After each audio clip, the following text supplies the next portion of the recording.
I'm Dave Siever from Mind Alive. Now in the summer, I don't turn on my bike lights until 10 o'clock at night.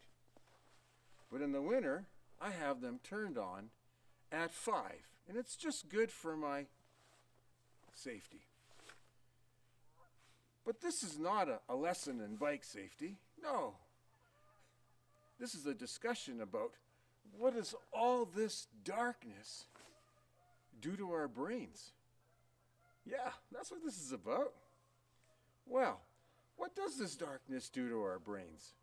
Well, it causes large increases in melatonin. And large increases in melatonin affect the brain in interesting ways, such that it has been given a term called Seasonal Affective Disorder, or SAD. So, yes, that is what all this darkness does. But I'm not going to talk to you about it right here. Please, come join me and watch my video lecture on seasonal affective disorder and learn all about how it happens and a non-drug approach to treating it.